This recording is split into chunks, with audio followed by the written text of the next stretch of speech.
first request the moderator to kindly come and join us on stage. Please give it up for Mr. Kishore Veeraghattam sir. He's the Senior Executive Director of the Services Hyderabad, Colliers. Come on everyone, we can be a bit more louder please. With an experience of over 19 years, Mr. Kishore rejoined in this particular fraternity in 2018 to drive and grow business for office services in Hyderabad. In his career, he has handled diverse assignments including meals, CEO, kitchen and a lot more. But today, he is also running successfully, navigating the organization through growth, right sizing and of course the brand and image realignment, change management and a lot more.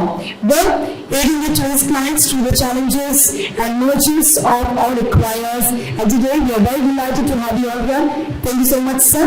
With this now, I would like to introduce you all to our speakers, in short, our panelists for the sessions. Ladies and gentlemen, a big round of applause as we welcome on stage Mr. Abhijit Banerjee, co-founder and partner of Upwisery. Mr. Abhijit is a co-founder and partner at Upwisery, a multidisciplinary professional advisory and financial services firm with the 1 billion fundraiser across various asset classes, which is related to real estate. With the experience of over 20 years, right now today he's here with us to share his experience. Also with this, I call on stage Mr. Anuj Munot, CEO and founder of UrbanWrk. Can you increase the volume of the mic, please, too? Thank you. Ladies and gentlemen, Mr. Anuj comes with an extensive work experience of 19 plus years as a director at Kannambroth Limited, has spearheaded operations, design, contracts, procurement, budgeting, technology, a list is quite long, but I must say this gentleman holds a lot of experience and today he is all set to share it with you all. With this now, may I please call upon stage our next speaker and a panelist, SP Reddy. Please give it up for Mr. SP Reddy, founder and CMD, Terminus Group. So he's going to be joining us in the next couple of minutes. But with this, I also request our next panelist to kindly come and join us on stage, Mr. Venkat, the head corporate real estate services, to kindly come and join us on stage with a thunderous round of applause. Yes, people. From Capgemini, right here, Mr. Venkat is a group head of corporate real estate and sustainability, office transformation, manages a range of responsibilities that span real estate innovations and of course the strategy across the globe for the group altogether. The capacity management and planning, transactions and facility management, asset management, transformations and workplace and digitalization, which is all together is going to be a very critical business to look after, but he is absolutely doing a great job with that. Ladies and gentlemen, with over experience of 25 plus years, he's building and operating the global delivery centers, and today he is absolutely here with us to again share the knowledge and his experience. With this, I also request Vinitha, Kannambroth, to kindly come and join us on stage from Head South Region and Basic Services Private Limited. A big round of applause for Madam, please. With more than a decade of experience in customer engagement strategy, design, development, execution, currently she has a team of 500 plus managing facilities and property maintenance of luxury property of Embassy Group. And she's a deep understanding that connects with the needs of customers and a lot more when we talk about the customer loyalty. And of course, as we're here with us, our gentleman writer, Mr. SP Reddy, he's a successful entrepreneur and investor across US and India. In domains as diverse as IT, life sciences, hospitality, education, healthcare, social, real estate, with the experience of 25 plus years. And of course, he started his journey long back in 2007. Ladies and gentlemen, when we talk about the project, states and of course retail, corporate, commercial, office space, mixing of spaces and a lot more. This gentleman holds a lot of college experience. Without further ado, I think it's time to look forward to a very, very exceptional panel discussion. So with this, can we all put our hands together and get ready and set the tone for the panel discussion number 3. With this, over to the moderator, please. Over to you, sir. Thank you. Thank you. Thanks for the welcome note and a very good evening and warm welcome to all the esteemed partners and the panelists who are sitting here. So, to start on the topic, let me just take you to last year. In 2023, Hyderabad has seen a surge in office living activity. So the net absorption was 8 million square feet. The India absorption was 58 million square feet. Hyderabad has seen a 15% share in the net absorption. We have already crossed 3-digit marks in terms of supply. The supply in Hyderabad is at 103 million square feet. This is a grade A stock. And we are anticipating another 30-35 million square feet of grade A stock being added to this in next 2 to 3 years. Thanks to the expansion of global corporations, especially in the technology sector, in driving demand for office space in Hyderabad. The outlook for Hyderabad real estate market remains positive, with ongoing infrastructure development and thriving IT sector. The expansion of metro rail and other infrastructure projects further boost prospects for the city's real estate sector. With this, let us start our panel discussion today. So, Abhijit, my first question to you is, with the surge in demand for office spaces and new completion in Hyderabad, what factors do you believe are driving institutional investors, PE funds confidence in the city, and what investment strategies would you recommend for maximizing returns in the commercial office segment? Thank you. As you just said in your opening note that India is seeing close to 60-62 million square feet and Hyderabad has done about 8.6 million square feet. Of course, there's the gross absorption, but the net absorption has been a little lower than that. And also Hyderabad has seen a little higher peak earlier. We have seen about 12 million square feet. Coming now, the problem is less on there's obviously a challenge on the demand side, but the greater challenge is on the supply side. So by 2025, we are going to see almost 33 million square feet that is getting added. So what this is doing is putting a lot of pressure on the rental yields. Now, how does this factor into the investment cycle? On the investment cycle, the rental yield is one way putting a lot of pressure on the cap rates, and therefore a lot of REITs which we are looking at listing in the short term have deferred their listing time frames. Second, less in the micro market but more on the macro level. A lot of these global investment funds such as the Blackstones or the Brookfields, they have in their home countries, they are seeing a lot of demand supply gaps as well, and this has impacted their ability to borrow and deploy capital. For example, last year in India we have seen about 44% dip in the equity infusion in the country, which was about 3 billion. So the demand ability of these companies to invest in core assets, which is grade A and leased assets, is little reduced. So what are the other two funding options that remain?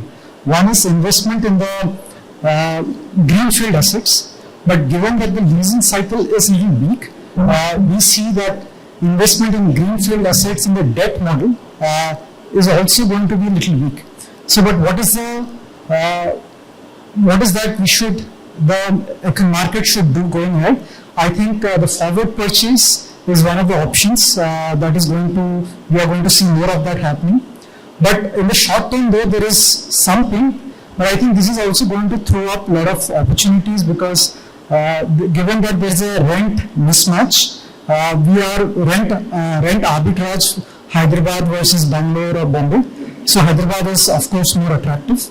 And second, there is a lot of access to close to completed property, and Hyderabad also has more campus facilities compared to Bangalore and other cities. So this is, I believe, is going to lead to a surge in GCCs which can access readily completed properties, and this in turn will again lead to the start in the investment cycle. Yeah. Thank you, Abhijit. Especially my next question is, you have been in US for more than 2 decades, and you came to India in 2007, and almost you have experienced you are there, and real estate is, again, it's very close to your heart. So my next question to you is, as per Colliers, as I told you, we have 35 to 38 million square feet of office supply likely to enter in the market in the next 2 to 3 years. How do you expect the demand supply dynamics in Hyderabad office real estate sector to evolve over the coming years? Well, thank you. Hello, can you hear me? Okay. So the reality, sometimes I feel as developers we live in the world of illusion. We feel that we build something, somebody takes it. Okay, we build something, somebody will buy it. And in that process, we overdo it. Recently, I have written a small blog on herd mentality. Okay, so everybody jumps a wagon, like in olden days, this farmer grew a cotton farm and he made shitload of money. And then the next farmer next door, he also grows cotton, not knowing what it is. So our developers also sometimes, and with that, there's a little bit of greed from the developers and the greed from the landlords because everybody wants to maximize. There's definitely an oversupply. There's a huge mismatch. This is continuing going to hurt the market, in my opinion. If you look at the world economics, if you look at the world where it's moving, US, though the stock market is doing well, the first time in my life, because I've seen 3 recessions in US, everything was deep. It hurt job market, it hurt stock market, it hurt housing. But this time, God knows for what reason, the market, job market and the stock market are doing really well. Okay, so our retirement funds are up, stocks are up, okay. But when it comes to the mismatch here, we are building after building after building in the commercial space, hoping that someone will come and lease it. I think it's very important for us as a developers to study the market, study the trends, look what is happening, where are the new trends that are coming. In my opinion, what I see in India, I think this century belongs to India. Okay, it's not just this decade or next decade, this century belongs to India. We as developers, we have to change our thought process, we have to look at other verticals, what is coming up. I feel senior living, warehousing, rented factories, just like how Regis or WeWorks, those are the sectors that we need to look at it and think out of the box and also sacrifice a little bit of the greed from our side and also greed from the owner's side. We can build a better product and a better sustainability product in this world. I think that's the most important. Hyderabad in this market, it's going to start putting pressure on the rentals. Okay, people will start negotiating 40 rupees, 30 rupees, 40. So whatever the inventory is coming in, I don't see a light at this time. Probably it's a 5 years down the road, unless the internal absorption that comes from the Indian companies which are expanding here and there. But whereas the MNCs, I feel, they're not going to expand as much as they're supposed to expand, in my opinion. Thank you, sir. So, taking the note from here, Venkat, my next question to you is, so hybrid culture. So, hybrid culture in India is really doing well. 3 days back, there was an article wherein TCS, the largest firm, they said that they have given a final call to their employees to come back to the office. With 600,000 employees, and 65% is already their strike rate. They're asking the remaining 35% to come to the office, and now the mandate is 5 days a week. They're asking the employees to come back. Even Infosys, which is the second largest IT firm, they're also asking their employees to come back to. In India, in fact, Venkat, we have seen almost 100 million square feet of leasing in the last 2 years. Unlike US, where the net absorption is negative, which means that the hybrid is not that great and people are not willing to come back to office. So with that, I just wanted to take your opinion. What are some of the emerging corporate real estate trends or strategies that furthers the acceptance of Hyderabad work culture? And what implication does this have for a grade A office space in India, especially in Hyderabad, Venkat? First, thank you very much for having me here. Right. And second thing is, I don't know what is a Hyderabad work culture, but let me try and articulate to the fact that life has changed since COVID. And I do agree with Mr. Reddy, who clearly indicated we need to understand what the consumer wants. Right. That's extremely critical. For me, the consumer is the employee today. technically speaking, right? Before 2019 or before 2020, I was the darling of a lot of property consultants having conversations. 1 million square feet, not 1 million. And then all of a sudden, post-COVID, so kitna baki dene wala, how much are you doing that? What are you going to do with your assets? So the entire philosophy changed. And the philosophy changed on the very simple fact that people found new ways of working. That's a fact, right? Would you expect somebody living in Jayanagar in Bangalore travel all the way to Whitefield for a day's work? Or would you expect somebody living in Uttar come all the way from there to Financial District to work? They tasted the ability to work remotely, save 4 hours of their life, not sitting in traffic. There are working women who are able to take care of their families by just working from home. A lot of personal aspects of so-called work-life balance has improved over the last, because of this way of working. Do we disrupt it? No. Can we change it aggressively, forcefully? To an extent. Can we mandate it?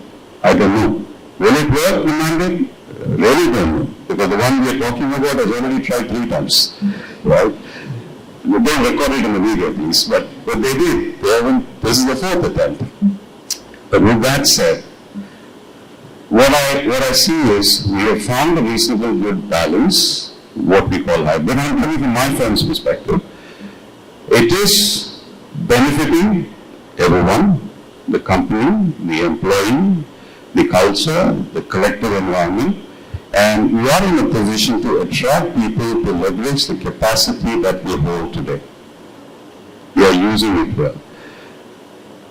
We have a mix of campus and we have also leased facilities, which we will work with landlords. Campus has its benefits, right? You have a walk, you have park, you have greenery, you have the space to do some social expectation that people want, right? Have that conversation. And many times we felt in the past that leased office may not have that kind of environment. But things have changed today. If you look at most of the office spaces, they have some social gathering. If you look at the Knowledge City, it's amazing, right? It's a totally new concept. Outsiders also go to that place to enjoy a meal, a lunch, a dinner, or go meet people and come back, which was not the case before, because office space was an office space. One can't enter that space without a badge. There was a time. Today, as a layman who doesn't have an office in Knowledge City, I can enter, enjoy the environment there, and I come back. There is a concept. There are reasons why people come together. And we have established and we have understood, and again, he was very right to say that we need to understand the purpose of why people are there, whether it suits the purpose, and if it does, if the hand shakes between the purpose and expectation, it will be a successful transformation. In my belief. Just take, TCS made this statement, the CEO, when COVID happened. He said commercial real estate is dead, nobody's going to come work, everybody is going to be working from home. And now he has pulled back his statement. Okay? MNCs which came to India really have pampered the employees to an extent they literally have to beg them to come to office. When the job market goes sour, I guarantee you these guys will be coming and standing in queue to join the work. So the pampering to an extent, we have, we lived in US, many of you lived in US. We traveled 52 miles, 65 miles, go do our job. Okay? So probably because of the traffic in Jayanagar, but still it took us the same time. But the thinking of an employee not coming to work, okay? There were so many cases during COVID of husband and wife not getting along, filing police complaints, okay? I have literally seen complaints where the wife complained to the police saying that my husband, I hit him because he was sitting in his morning this thing and did not even wash his teeth. So there are so many psychological problems that created over a period of time. So I feel that is, as we said, there will be a hybrid model, But I think with the best minds, the best innovation happens in the office, not at home. People have to realize that they have to come to office, do in a collaborative environment, pick up brains. They will also grow socially, they will be healthy mentally and physically. Okay? And that's a must. So with that, we talk about sustainability, Vinitha. So what measures do you take to ensure that facility management strategies are aligned with sustainability practices? And what challenges do you face in implementing such initiatives? Okay, sustainability as a topic is very close to my heart, so I'm very glad to talk about it. So we at Embassy Services, we've prioritized sustainability across our facility management strategies. That is a conscious mindset change and a shift in culture that we brought in mostly in the last decade, especially post-COVID, I would say. What we do about it, the strategy is very simple. We basically do a sustainability assessment of across various parameters related to sustainability in a commercial real estate perspective, and identify areas of improvement or implementation, develop a tailored plan aligned to our ESG principles, get them implemented, and measure. So what gets measured gets managed, right? So measuring the performance post implementation is the most crucial thing here. So once that is done, so another important aspect is our initiative usually encompasses these days, integration of smart technology, AI, etc., be it in energy management systems or water conservation methods. It could be waste management strategies, or it could be even community engagement programs. So through this, what happens is our clients are able to operationalize their ESG path with ease and transparency with us, right? That is the end goal. At the end of the day, all of this is to make sure that the entire ecosystem of a office park or commercial real estate works in a more or operates in a more sustainable way. So that is one aspect of it. Further, we also implement compliance, governance, and even CSR activities, which enables the entire ecosystem or the clients to look at it as if overall holistic well-being for the employees of the organizations or their stakeholders, and even the real estate asset that has been created, right? Another notable contribution of ours would be in terms of the role of an advisory, especially in green energy solutions, renewable energy solutions, be it from rooftop solar to EV integration, or even from the grid, right? All of this, we actually help our clients to get them realize the potential of green energy sources, thus helping them to reduce their carbon footprints and also contributing to India's net zero pursuit, right? So that is about it. In terms of challenges, all of this comes with a lot of challenges because, as I said, it is a shifting mindset. It is a cultural shift. It's not about, it is about an organization wanting to adopt and walk that path of ESG, right? So the most important challenge that we usually face is about getting that initial investment approvals, right? Or it could be a technological limitation, or even, for that matter, a shifting, a kind of inertia or a resistance in change. And how do we overcome this? I would say is proactive communication, keeping that channel of communication open, bringing a lot more awareness about the long-term perspectives of what environmental as well as financial benefits that these initiatives can bring in. That's how we usually go about it. Thank you. Thank you, Vinitha. So Anuj, congratulations on your first center in Hyderabad. Thank you. Yeah. So Anuj, we have seen the flex business, which was less than 1% before 2016. Today we have 8 million square feet operational space in Hyderabad, and this is here to stay. And I think this number will double in the next 2 years. With this, I just wanted to ask you, India, as the interest towards hybrid working continues to rise, core plus flex strategies would be at the forefront for all office stakeholders. will the share of flex space in Occupier's portfolio rise significantly going ahead? If you have to put a ballpark estimate, what would be flex share in Occupier's portfolio by 2030? I think it will be close to around 25 to 30% of a corporate workspace would be a flex space. Yeah, today it is at 10%. Sorry? Today it is at 10%. I think it will go to about 25 to 30% at least. And it's about mix of different organizations, but on average would be somewhere around there. And I think there are a couple of reasons behind this. I think corporates are seeing the big cultural shift as Venkat was saying, right? We now want to have a workplace which is closer to the home of a lot of people so that they don't travel so much, but they're still back in the office. A corporate cannot always create that flexibility, and that's where flex partners come in to create those opportunities for organizations. I know people have taken spaces in Bhubaneswar, 60,000 square feet in Bhubaneswar. We have a building which is compliant with 60,000 square feet. But corporates like, I don't name anybody, but large corporates have gone out and taken spaces in places where the mass of the population was. And I think that's where a flex partner comes on board. I think a flex comes in where, we're in agile format in terms of quick scale-ups, quick space take-ups. We also provide the collaborative environment that corporates look for. And I think it's become, whoever has spoken, I think people say a number is much more higher than that, but I think I would definitely look at 25 to 30% of futuristic spaces eventually being flex. The other important thing that I notice is the GCC that's happening towards India.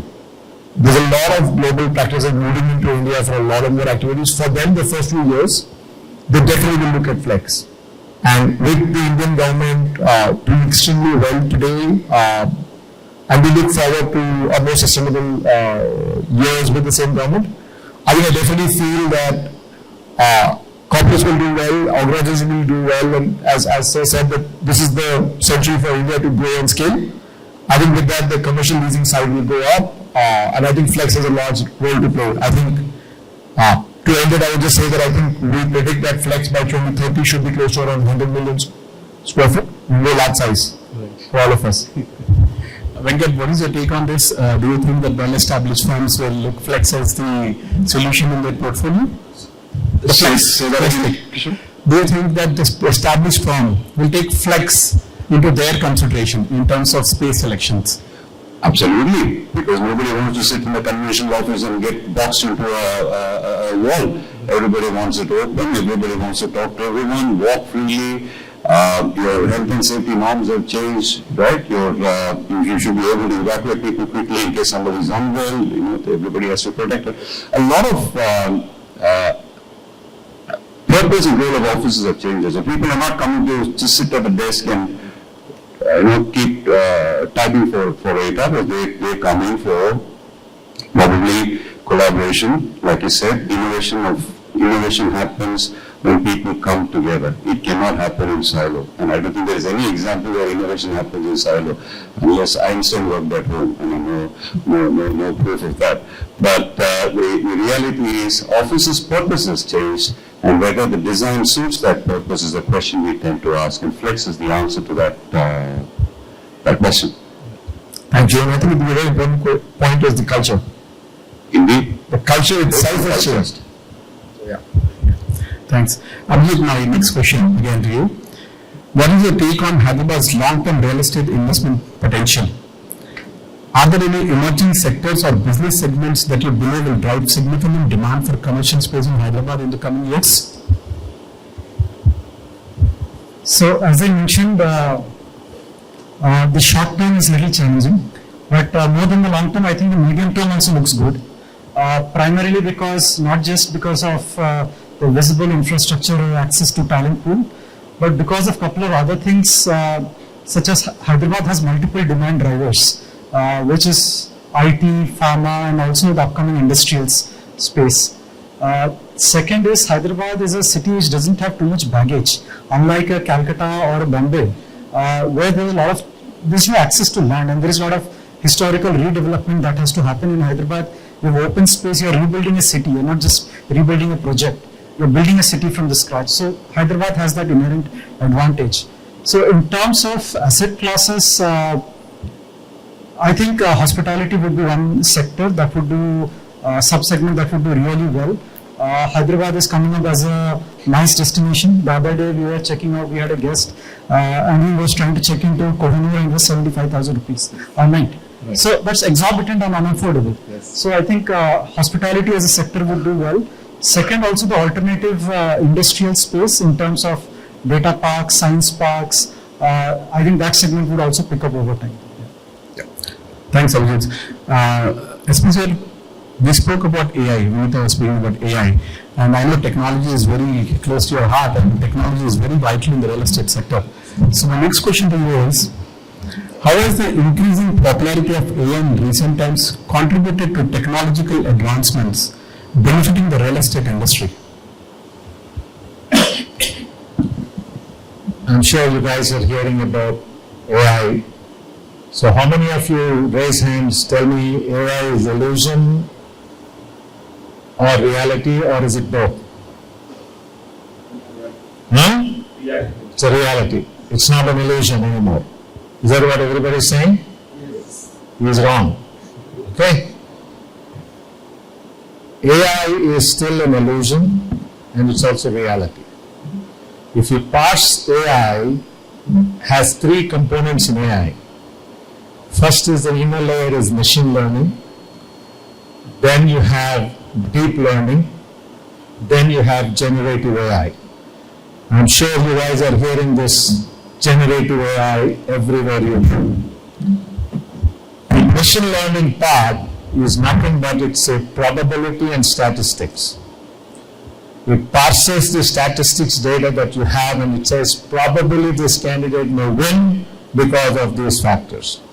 If you feed the ML saying that in 1995 2 BHK in Gachibowli was this, in 1998 it was this, in 2000 it was this, and in 2022, then you say what it's going to predict in 2030, it takes that data and then puts it out. Then the next evolution that what happened in world is that's called deep learning. In the ML part of it, there is a structure, there is a known entity, and there's an unknown entity.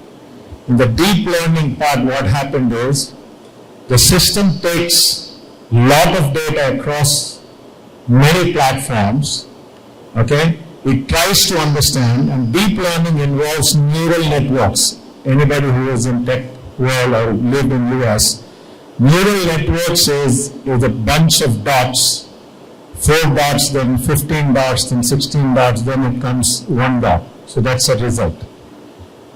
In deep learning, what happened is people started feeding data into it, it went through the neural network, algorithms, it gave a result. If the result was not a predictive result, it gave back the wrong answer, the expected gave back to the deep learning machine, and the deep learning machine runs another algorithm looking at different options, and then comes back and gives the data. Then came generative AI. Generative AI is basically, it generates the content in a sequence. GP chat, simple example. You feed GP chat and say, look, I want to make a movie with humor, mystery, murder plot or something, it sequences out. If you've seen latest technologies in AI and artificial intelligences, in the generative AI, when the anchor reads that Sachin Tendulkar has made a century in Kanpur, as he is reading the text, generative AI creates the images and videos of Sachin Tendulkar and puts it on. Earlier it was a different thing. So in real estate, this is how the AI, generative AI works. Not everything that is there, there's a lot of illusion, okay? Because it's still trying to understand the data and tries the more the data that you feed into it, the right data, the more accurate it comes. In medical and AIG, we are working with a company on certain segments of AI in healthcare, predictive. So you have certain disease, your father had certain things, your grandfather had. What could you have? What could you do? In real estate, I seriously think AI is going to disrupt. If developers like us do not think of AI or a generative AI, we will be left behind. And those who adopt AI and generate AI, because we generate lot of data. If you can imagine, we have our Pitama, real estate guru, Mr. Ambience, concept ambience with Navid Saab. Please generate so much data, but we don't use it. I have Uttam here, who's a builder here, but we don't use it. But if you take the data, put a layer of AI and generate AI, you'll be amazed to see what results you get.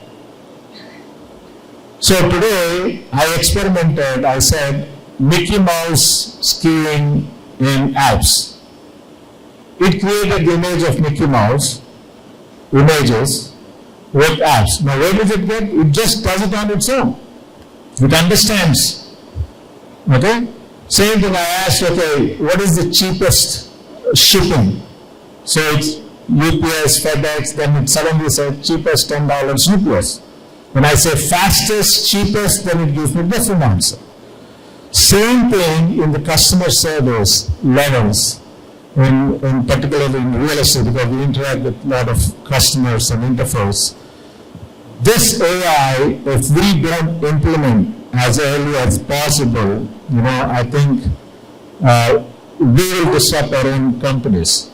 So I strongly feel though it's in the infancy stage, AI, in my opinion, and that we are evolving. And AI has been there for a long time. In Google, they implemented. So what happened is earlier the machine learning, and when I say machine learning, it says, what is my name? My name is SP Reddy. All it picked up was SP, Reddy, and name. It understood that. Now Google, what happened is, invented a product called Transformer. It read the whole sentence and gave me every possible answer I can get. It picks up from Wikipedia and answer. So in real estate, it's going to be a disruptive thing. There are people, architects who are generating elevations using AI. I just got from one of my architects a challenge him, come on, use AI and give me some elevations. He gave it. Okay, picked up. It takes the requirement from you and develops it. But it's a lot. I think it's important for every one of us to understand what AI is going to do. Okay, and you reskill yourself in that segment. Thank you. Thank you, sir. Thank you. Venkat, I think I'll take the last question because we'll open the Q&A session after this. So at 78% of Grade A office stock, Hyderabad brings the second highest green penetration in India. How do you incorporate ESG considerations into your real estate strategy, and what long-term benefits do you anticipate from such initiatives? So to answer your question very quickly, I will give three statements. We are 100% green in India. Wow, 100%. So I'm very proud to say that. That's point number one. That's on the energy. Second statement, we have reduced our emissions by 30% purely by transforming our assets and making it more modern and procuring new assets. The third element is we transformed our car fleet to electric. Although there might be a debate saying whether electric is the future or not, that's a different conversation. But we transformed the car fleet to electric. Nearly 30% of our car fleet is electric today. And the fourth important element is we have leveraged technology. And it has factually helped us in terms of Internet of Things, in terms of AI. We have leveraged it, we have used it, and we monitor the performance of our assets and how well we are utilizing our assets. Because occupancy is varying, because people demands are changing, and one segment of the office is used more than another. So we need to calibrate the utilization. So a combination of all of this. One, as she mentioned, human behavior. Sustainability. Two, leveraging technology. Three, actions. Have helped us create a sustainable office, which I firmly believe, and I'm extremely confident and proud to say, we are creating an office that will survive the tides of time and be ready for the future as well. It will be there. Thank you, Venkat. So in the essence of time, I'll just open this session now for a quick Q&A. Any questions from the audience? Anuj? So, in fact, I was about to ask you only the question. I think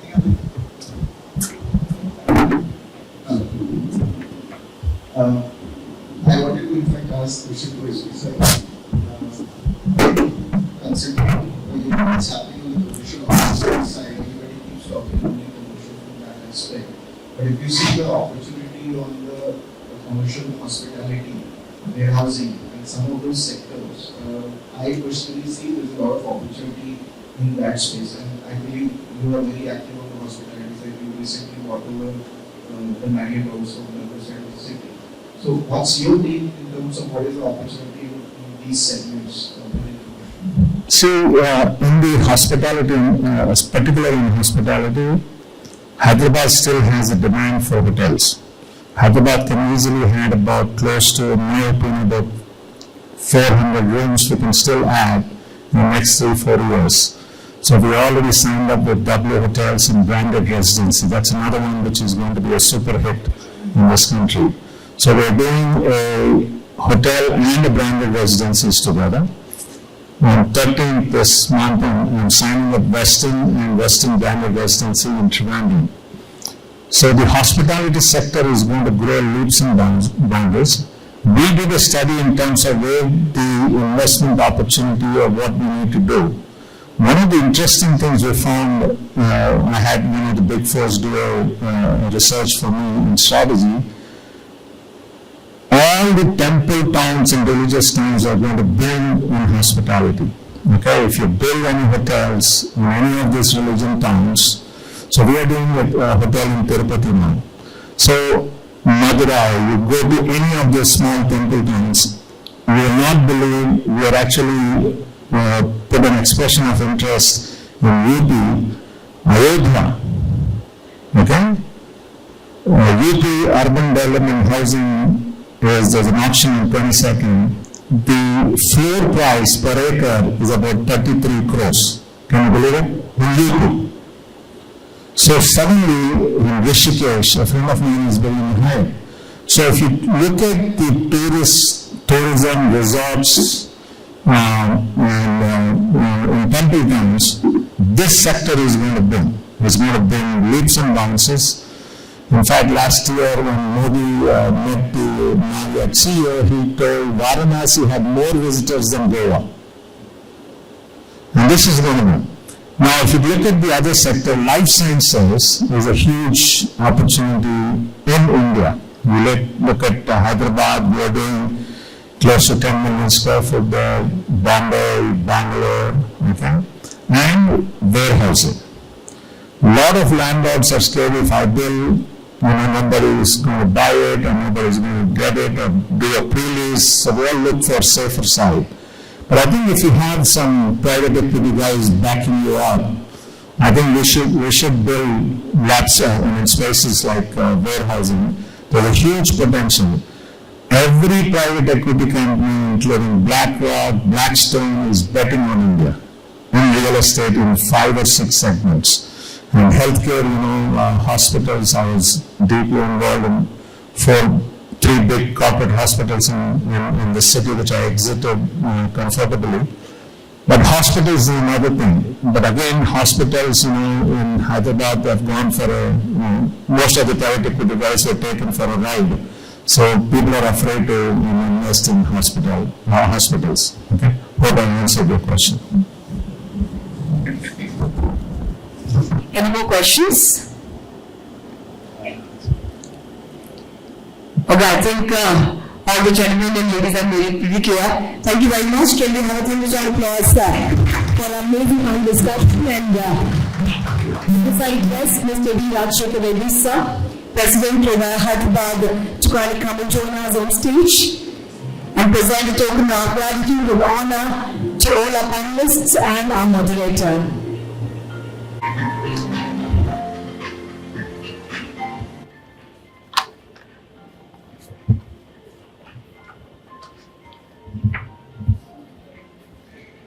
Good on, ladies and gentlemen, everybody, put your hands together. Thank you so very much. You are super amazing, Moderator, for doing such a fine job. And to all our panelists for sharing such great knowledge. And of course, what's going on today, at this particular day, in the market of real estate business. Thank you.